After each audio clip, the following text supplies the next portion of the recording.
السلام علیکم۔ شفق YouTube channel کے ساتھ میں ہوں آپ کی ہوسٹ مہرما۔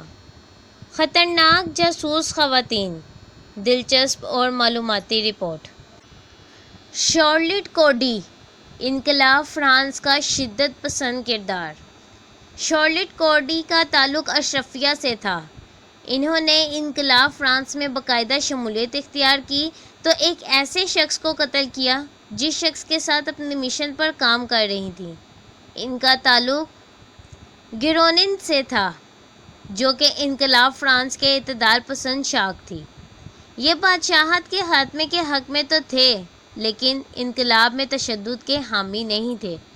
شارلٹ نے ران پال مراد کو قتل کیا تھا۔ وہ جیکوبین گروپ کے ایک سینئر رکن تھے، جس کی شارلٹ مخالف تھیں۔ اس گروپ میں شدت پسند سوچ رکھنے والے انقلابی شامل تھے اور اس کی وجہ سے دہشت گردی کا دور شروع ہوا، جس میں 16,500 سے زائد افراد کو مار دیا گیا۔ شارلٹ نے باتھ روم میں مراد پر چاقو سے وار کیا۔ وہ وہاں تک کیسے پہنچی؟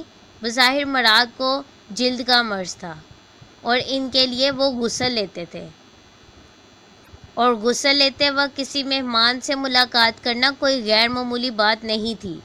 شارلٹ کو موقع سے گرفتار کر لیا گیا اور مقدمے میں انہوں نے کہا کہ ایک آدمی کو مار کر ہزاروں افراد کی جانیں بچائیں۔ اس واقعے کے 4 دن بعد انہیں سزائے موت دے دی گئی اور اس وقت ان کی عمر 24 برس تھی۔ بریجٹ، جرمنی کی سب سے زیادہ خطرناک خاتون۔ بریجٹ مونیہانیت 1949 میں پیدا ہوئی۔ ایک وقت تھا کہ بریجٹ کو جرمنی میں سب سے خطرناک اور شیطان صفت خاتون کہا جاتا تھا۔ وہ ریڈ آرمی فنکشن کی سرکردہ خاتون تھی اور 1977 میں اس دہشت کی لہر میں ملوث تھیں جسے جرمن خزاں بھی کہا جاتا ہے۔ اس انتہائی بائیں بازو کی شدت پسند گروپ نے 70 کی دہائی میں مغربی جرمنی کو دہشت زدہ کر رکھا تھا اور انہوں نے اس دوران متعدد افراد کو اغوا اور قتل کیا اور کئی بم دھماکے بھی کیے۔ مجموعی طور پر یہ گروپ درجنوں اموات کے ساتھ ساتھ ایک جہاز کی ہائی جیکنگ میں بھی ملوث تھا۔ یہ مغربی جرمنی کی سرمایہ دارانہ اسٹیبلشمنٹ کے خلاف مزاحمت کر رہے تھے۔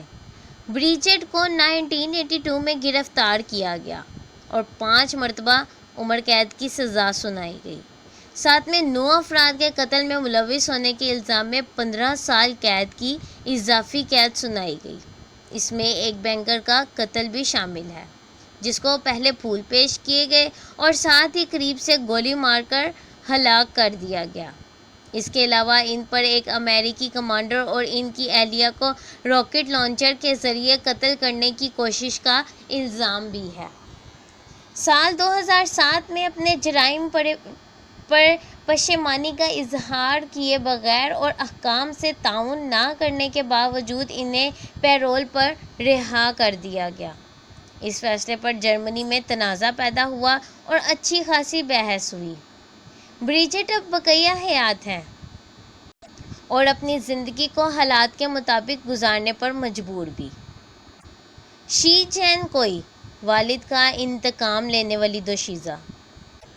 شی جین کوئی اپنے والد کا انتقام لینے میں مشہور ہوئیں۔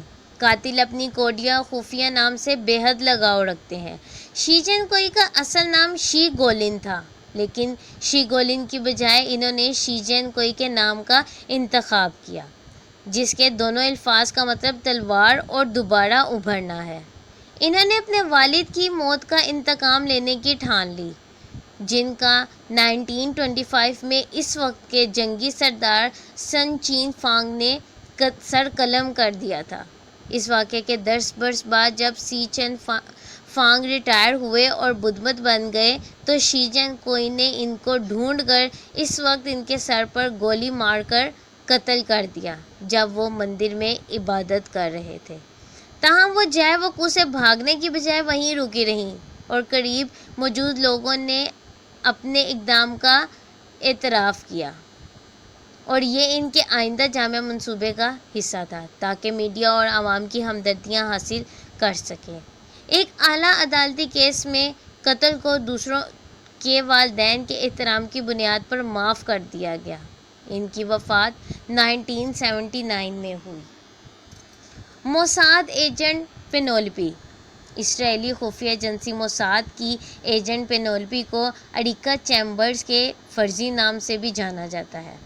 اس نے فلسطینی گروپ بلیک ستمبر کے رہنما علی حسن سلامی کے قتل میں کردار ادا کیا، جو 1972 کے مونخ اولمپکس میں 11 اسرائیلی ایتھلیٹس کے اغوا اور قتل میں ملوث تھے۔ میونخ میں ہونے والی ہلاکتوں کے جواب میں اسرائیلی وزیر اعظم گولڈ ایمپائر نے آپریشن کی منظوری دی، جس کے تحت موساد کے ایجنٹس کو بلیک ستمبر کے ارکان کی تلاش اور انہیں اپنے لیے سزا کا مرتب کرنا تھا۔ قتل کی 5 ناکام کوششوں کے بعد سلامی بالآخر 4 محافظوں سمیت قتل کر دیے گئے۔ 1979 میں لبنان کے دارالحکومت بیروت میں ان کے اپارٹمنٹ کے باہر بم دھماکے کے نتیجے میں ان کی موت واقع ہوئی۔ ایجنٹ پینولپی کے بارے میں خیال کیا جاتا ہے کہ انہوں نے بم دھماکہ کیا اور اس مقصد کے لیے وہ سلامی کے فلیٹ کے قریب ایک سادہ زندگی گزار رہی تھیں، اور یہاں تک خیال کیا جاتا ہے کہ ان کا ایک بوائے فرینڈ بھی تھا۔ دھماکے کے بعد ایجنٹ پینولپی غائب ہو گئیں، لیکن اپنا سامان پیچھے چھوڑ گئیں، جس میں اریکا چیمبرز کے نام سے ایک برطانوی پاسپورٹ بھی ملا۔ اس طرح کے تاریخی اوراق ایسی نڈر خواتین سے بھرے پڑے ہیں جن میں سے کسی نے اپنے ملک و قوم کے دفاع کی خاطر مشکلات کا سامنا کیا اور اپنی جان قربان کرتے ہوئے اپنے مشن کو پایہ تکمیل تک پہنچایا، تو کسی نے انقلاب برپا کرنے کے لیے تلوار اٹھائی، کسی نے اپنے خاندان کے فرد اور باپ کے قتل کا بدلہ لینے کے لیے ہتھیار اٹھایا، تو کسی نے اپنے نظریات سے متصادم لوگوں کو نشانہ بنایا۔ اس طرح انہوں نے عورت کے لیے صنف نازک کا لفظ استعمال کرنے والوں کو نہ صرف حیران کیا بلکہ پریشان بھی کر دیا۔ مزید معلومات کے لیے اور جاسوسوں کے بارے میں اپنی معلومات میں اضافہ کرنے کے لیے ہمارے چینل کو لائک اور سبسکرائب کرنا مت بھولیں۔ شکریہ۔